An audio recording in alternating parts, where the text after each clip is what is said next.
Hadirin wal hadirat, Bapak Ibu rahmati Allah subhanahu wa ta'ala. Alhamdulillah, bersyukur kehadirat Allah. Malam hari ini kita dipertemukan kembali dalam kajian rutin kita. Malam minggu ini minggu genap ya, sebagaimana yang terjadwal setiap malam minggu genap kita membaca salah satu di antara karya Al-Imam Ibn Hajar Al-Asqalani yang disyarahkan oleh Al-Imam Nawawi. Kitab ini lebih populer disebut dengan kitab Imam Nawawi karena memang salah satu di antara syarah yang populer adalah syarah yang dibuat oleh Al-Imam An-Nawawi.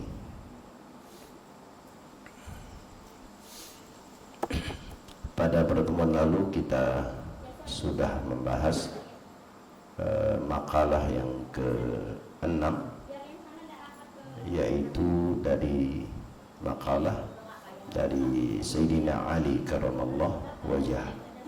Itu yang akhir yang kita bahas. Kita akan lanjutkan kepada maqalatus sabi'ah, yaitu makalah atau ungkapan perkataan yang ketujuh. An Yahya bin Mu'adz radhiyallahu anhu, perkataan yang ketujuh ini datangnya dari Sayyidina Yahya bin Mu'adz radhiyallahu anhu. Beliau berkata, ma asallahu karimun wala athara dunya alal akhirah hakimun. Itu perkataan Al-Imam Yahya yang kemudian disyarahkan oleh Al-Imam An-Nawawi. Al-Imam Nawawi mengatakan, perkataan Al-Imam Yahya yang mengatakan, ma asallahu karimun, tidak akan bermaksiat kepada Allah seorang yang karim. Siapa itu karim? Al-Imam Nawawi menjelaskan, hamidul fi'al, orang yang perbuatannya terpuji, orang yang sikapnya terpuji. Itu kata lain daripada karim.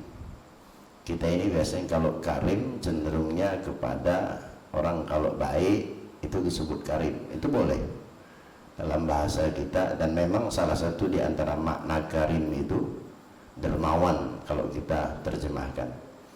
Tapi makna lebih luas lagi, dan yang dimaksud dari makna karim yang diungkapkan Imam Yahya bin Mu'adz ini, kata Imam Nawawi, adalah orang yang hamidul fi'al. Hamid terpuji, al-fi'al perbuatannya, tingkah lakunya. Kemudian beliau memperjelas lagi, siapa gerangan orang yang terpuji perbuatannya, wahwa man yukrimu nafsah bittaqwa wabil ihtiras anil ma'asi.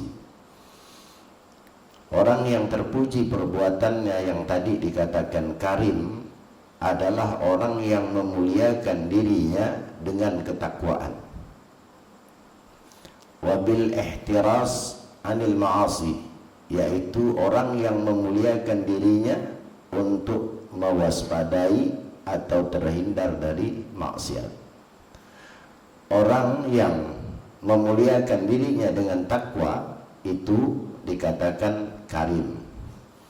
Nah, beliau mengatakan orang yang tidak akan bermaksiat, orang yang dikatakan karim. Kenapa? Karena dia menghias dirinya, memuliakan dirinya dengan ketakwaan. Wala atharat dunya ay la qaddamaha wala faddalaha, dan tidak akan mendahulukan dunia, sebagaimana diterjemahkan ay la qaddamaha, tidak mendahulukan, wala faddalaha, dan tidak mengutamakan daripada dunia, alal akhirah, daripada akhirat, hakimun, orang yang hakim. Orang karim tidak akan bermaksiat kepada Allah, orang yang hakim tidak akan pernah mendahulukan akhirat atau tidak akan pernah mendahulukan dunianya dari akhirat. Itu simpelnya seperti itu.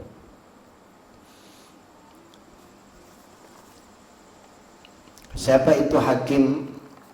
Hakim sering juga kita terjemahkan dengan orang bijak.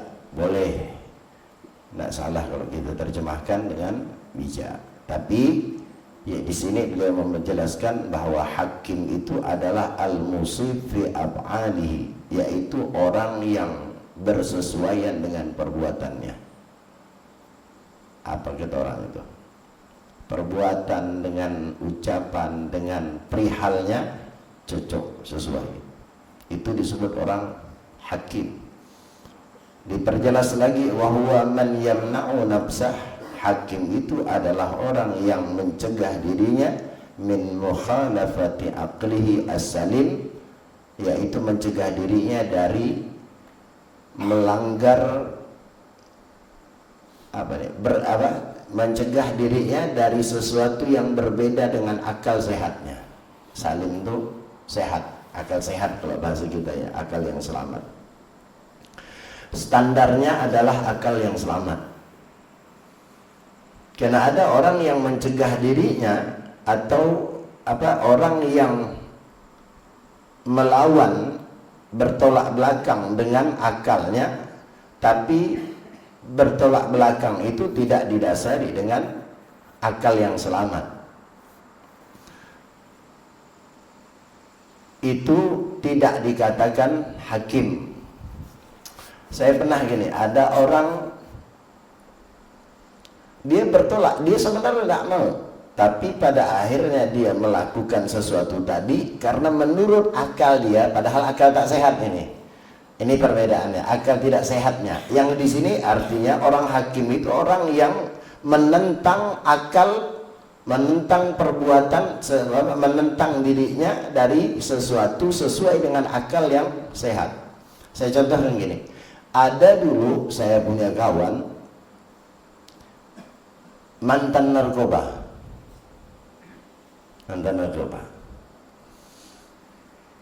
Lama kemudian sembuh itu artinya udah enggak lagi. Apa terapi itu apa namanya? Kalau narkoba itu rehab. Sukses sudah rehab. Kemudian pada akhirnya jatuh lagi ke yang 2 kali setelah sekian lama dan melalui proses panjang rehab tersebut dan sudah boleh dikatakan kita sembuh. Tapi pada akhirnya jatuh lagi. Setelah kemudian kita tanya kenapa bisa gitu itu. Nah, kemudian dia gini alasannya. Sebenarnya saya tidak mau lagi untuk melakukan itu, tapi kawan itu datang. Kawan lama dia tuh, yang satu meja waktu itu tuh datang. Jadi saya ini nolak yang tak nyaman. Muncul kesetiakawanan saya. Itu otak dia tuh berpikir tuh. Lah, sehingga itulah saya coba lagi lah. Kenapa? Karena kalau saya nolak tuh rasa kesetiakawanan saya itu rasa hilang. Nah, ini akal tak sehat. Dia mencegah dirinya, sebenarnya tidak mau. Kemudian melawan dirinya tapi dengan akal yang tak sehat.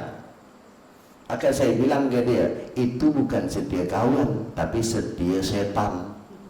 Setia kawan itu bukan gitu. Setia kawan itu, maka ada pepatah Arab mengatakan laisos sadiq man saddaqak walakinnas sadiq man sadaqakak. Bukan teman orang yang selalu membenarkanmu. Kita ini baru menganggap orang kawan kita kalau setiap apa yang kita lakukan dibenarkan. Cuman boy. Cuman boy. Cuman boy.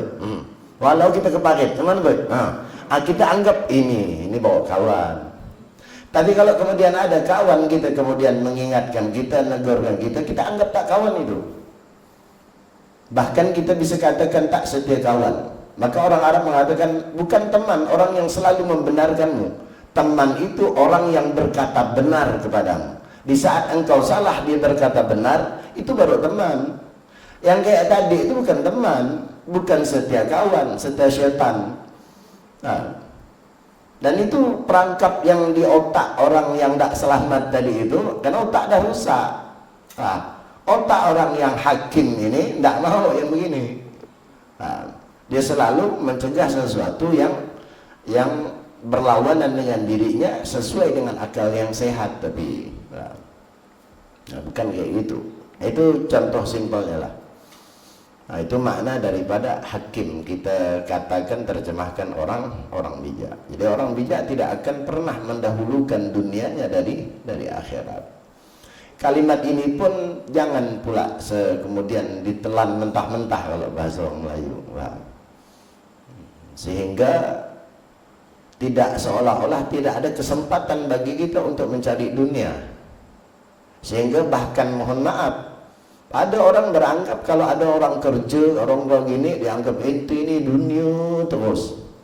Pernah dengar kalimat itu?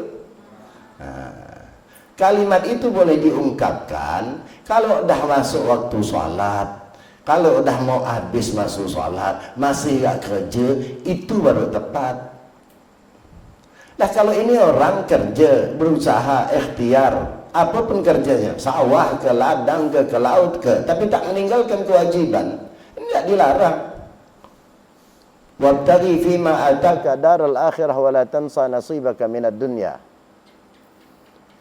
Kata Allah Subhanahu wa taala, wabtaghi fima ataka daral akhirah, cari yang sekiranya dapat mendatangkanmu kepada kehidupan akhirat. Beramal. Paham? Beramal, beribadah, lakukan kebaikan-kebaikan, sehingga kebaikan amal ibadah yang kau lakukan itu dapat kau panen di akhirat. Tapi kemudian Allah mengingatkan, wala tansa nasibaka minad dunya. Saya selalu bawa ayat ini karena banyak orang terjebak ketika beragama, ketika kemudian beragamalah kalau bahasa orang, ketika hijrah lalu tak pengen dunia. Lah kalau ente belum kawin, tak ada tanggungan, ndak makan pun ndak apa, ibadah lah sampai kering badan. Lah ente punya anak, punya istri, sudah kerja bahkan ditinggalkan. Apa selama ini pekerjaan itu bukan sebuah ibadah? Sayyidina Sa'ad bin Mu'az kalau tidak salah, Sayyidina Sa'ad bin Mu'az, salah satu di antara sahabat yang tangannya dicium Nabi. Ketika Nabi kemudian melihat tangan ini, kenapa tanganmu wahai Mu'ad kok hitam, kemudian kapalan kabarnya kita ini. Kemudian ya Rasulullah, tangan ini dipergunakan untuk mengolah tanah, kalau bahasa kita cangkul, untuk ini, untuk menafkahi anak dan istriku. Apa yang dilakukan Nabi? Diambil Nabi, tangan tersebut dicium. Satu-satunya tangan dia, sahabat yang dicium Nabi, tangannya Sa'ad bin Mu'az. Kenapa dicium Nabi? Apa tangan dia lebih mulia? Bukan. Nabi menghormati pengorbanan dia sebagai seorang suami dalam mencari nafkah. Jangan kemudian bawa hijrah lalu tak pengen dunia. Kerja enggak. Yang dah hari kerja ya aku nak berhenti. Tak lama kalau nak cerai. Tinggalkan bini ya pokoknya. Bukan begitu. Dan agama Islam tidak begitu. Saya paling membantah hal-hal demikian. Karena banyak orang yang kadang-kala mau beragama, lihat kemudian kehidupan begini, lalu mentah beragama, seolah-olah agama itu mendoktrin orang harus hidupnya fakir. Bukan. Fakir itu pilihan, kalau kau mau silakan. Tapi kalau kemudian kau kaya, dengan kekayaan kau bisa menjadikan itu sebagai sarana untuk ibadah, alangkah lebih baik kau kaya. Tidak cocok kalau saya pribadi itu tidak cocok. Saya pribadi tidak cocok. Kalau aset dah banyak, ruko di mana-mana, kontrakan banyak, itu mantap. Kerja inti tiap hari, rumah musola, rumah musola, rumah musola. Kontrakan tak ada, rumah nyewa, motor kredit. Aduh, listrik, listrik setiap 2 hari, tit. Apa nikmatnya dunia macam itu? Ibadah pun tak tenang. Bagaimana asyhadu an la ilaha tit. Hilang usul ente lah. Keliru. Tidak begitu diajarkan Nabi. Maka saya katakan keliru kalau orang mengatakan Nabi itu miskin. Saya tidak setuju dan saya punya bukti. Dan itu sejarah. Kita tahu ketika Nabi mengawini Sayyidatina Khadijah, paham? 100 ontanya. Saya kira orang hari ini tidak ada kawin maharnya 100 onta, tidak ada. Siapa bilang Nabi miskin? 100 onta itu renoper lah kali sekonya. Seko onta itu 100 itu. Kalau di gang itu penuh mobil ya, mobil lantaran. Tidak ada. Jadi keliru kalau orang mengatakan Nabi itu miskin. Keliru. Nabi memilih untuk miskin karena Nabi contoh buat kita. Kalau Nabi kaya, alangkah sedihnya kita yang kemudian tidak diberikan Allah anugerah harta. Sehingga Nabi lebih, itu bijaknya Nabi memilih. Lagi pula memang hisabnya tak banyak, ininya tak banyak, enak. Itu Nabi contoh. Tapi Nabi pernah kaya. Jangan bilang tak kaya. Nabi itu pedagang sukses. Dapat Sayyidatina Khadijah itu kan karena kesuksesan diantaranya. Selain kejujuran jelas, itu yang menarik Sayyidatina Khadijah. Tapi kenapa dikatakan Sayyidatina Khadijah kau tertarik? Nabi itu setiap bawakan dagangan Sayyidatina Khadijah itu tak pernah rugi. Balik modal lah pernah, tetap untung. Bahkan berlipat-lipat untungnya. Cuman Nabi kemudian tinggalkan. Kenapa Nabi tinggalkan dagangnya? Ya karena Nabi dah diangkat menjadi rasul. Sama orang kalau dah jadi mudir, ya dia harus lebih fokus kepada kemudirannya. Jangan keluar kemana-mana itu dah jadi mudir. Ente di mana, murid ente di mana? Itu yang keliru. Abu Ya Ustaz Hasan dulu pernah diajak orang, kemudian Abu Ya, ayo kita dakwah. Beliau dakwah dulunya. Bahkan di sini-sini dakwah. Sebelum bangun pondok, beliau dakwah dulu. Ketika beliau kemudian sudah bangun satu pondok, beliau masih dakwah, tapi sudah mulai menyedikitkan porsi dakwahnya. Dan beliau lebih fokus kepada dakwah anak-anak yang sudah. Biar porsi yang lain itu urusan yang lain.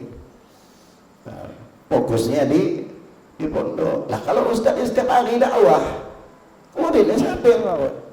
Yang ngurus muridnya siapa? Setiap hari dakwah sesekali tak masalah. Tapi ini boleh ada ganti. Tapi kalau Abuya pribadi tidak mau waktu itu. Bahkan Abuya ketika diajak dakwah oleh orang, beliau mengatakan begini, kita sama-sama berdakwah, saya pun juga berdakwah.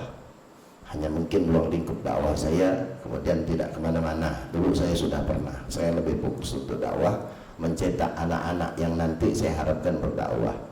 Beliau mengatakan, saya umpamakan keberadaan saya ini seperti ayam yang bertelur. Kalau telurnya sering ditinggali, tidak diramkan, jadinya tembalak. Jadinya tembalak. Kalau pun jadi itu mepel-mepel, wah mana ya, tidak sehat. Jadi saya ini, kata beliau, menyedikitkan sebagaimana halnya ayam, ya lebih. Telur itu kalau sering-sering ditinggal oleh induknya, tidak jadi. Beliau ingin anaknya jadi itu. Itu dakwah. Itulah Nabi SAW. Jadi kenapa Nabi tidak berdagang lagi? Ya karena memang dah fokus kepada dakwah, diangkat oleh Allah menjadi seorang rasul, seorang nabi yang tugasnya jauh lebih berat. Sehingga Nabi fokus kepada itu. Tapi pada awalnya Nabi berdakwah, berdagang, berusaha, berikhtiar. Nah itu menunjukkan bahwa Islam tidak harus meninggalkan itu. Nah jadi kalimat tadi tidak semerta-merta kemudian tidak dianggap bijak orang kalau kemudian dia bekerja, enggak. Mendahulukan. Kita dipinta bukan meninggalkan. Tapi jangan sampai dunia yang kita dahulukan. Bukan berarti harus meninggalkan akhirat. Kalimatnya tidak ada kalimat meninggal di sini. Wala azara. Kalimatnya wala azara. Seorang yang hakim tidak akan mendahulukan dunia dari akhiratnya. Bukan berarti harus ditinggalkan. Cuman kalau disuruh didahulukan, mana yang kau dahulukan? Ya aku dahulukan ini, nanti baru ini. Begitu. Jadi kalimatnya bukan meninggalkan. Kemudian wal maqalah az-zamilah, kemudian perkataan yang ke-8. Anil A'mash, daripada Sayyidina A'mash. Ismuhu Sulaiman bin Mahran Al-Kufi. A'mash ini nama aslinya Sulaiman bin Mahran Al-Kufi, orang Kufah. Sekarang Kufah ini Iran ya. Iran kalau tidak salah, Kufi itu Iran. Sahabat Nabi dari Kufah atau Kufi. Al-Kufi nisbat kepada daerah beliau radhiyallahu anhu. Man kana ra'su mali, beliau mengatakan, yaitu Sulaiman bin Mahran mengatakan, man kana ra'su malihi at-taqwa kallatil alsinu an wasfi rabhi dinihi. Siapa orang yang menjadikan takwa sebagai modalnya, kallatil alsinu, maka akan kelu lisannya, an wasfi rabhi dinihi, untuk menghitung keuntungan agamanya. Saya ulangi, siapa orang yang modalnya adalah ketakwaan, modal dagangnya adalah ketakwaan, maka akan kelu lisannya untuk menghitung keuntungan agamanya. Jadi beliau mengibarahkan amal baik itu yang dalam hal ini adalah takwa, kalau diibarahkan ke perdagangan itu modal. Kalau diibarahkan ke perdagangan itu modal. Nah, beliau mengatakan siapa orang yang menjadikan modal dari perdagangannya itu adalah takwa, maka dia akan repot, akan kesulitan, akan kepayahan. Di sini beliau mengatakan kallatil alsun, akan kelu lisannya untuk menghitung keuntungan daripada agamanya. Jadi ibaratnya seperti itu. Pokoknya kalau ada standarnya adalah takwa, maka semua yang kita lakukan akan bernilai ibadah, bernilai pahala. Takwa. Coba, makan hukumnya mubah, betul kan? Tapi kalau kita niatkan untuk ibadah, ibadah itu takwa, ya? Kita niatkan untuk ibadah, apa jadinya makanan tadi? Bernilai ibadah. Makan ini kalau tidak kita niatkan apa-apa, tidak ada jadi apa-apa. Maka Nabi mengajarkan bagaimana makanan yang statusnya mubah menjadi bernilai ibadah. Bagaimana caranya? Kau mulai makan dengan bismillah, dapat pahalanya. Kau mulai cara memakanmu dengan tangan kananmu, dapat lagi pahalanya. Kau makan, kau mulai cara makanmu dengan 3 jari, dapat lagi. Dengan tangan kanan dapat, dengan 3 orang makan dengan tangan kanan pakai kepal tetap dapat kesunahan. Kesunahan apa? Kesunahan makan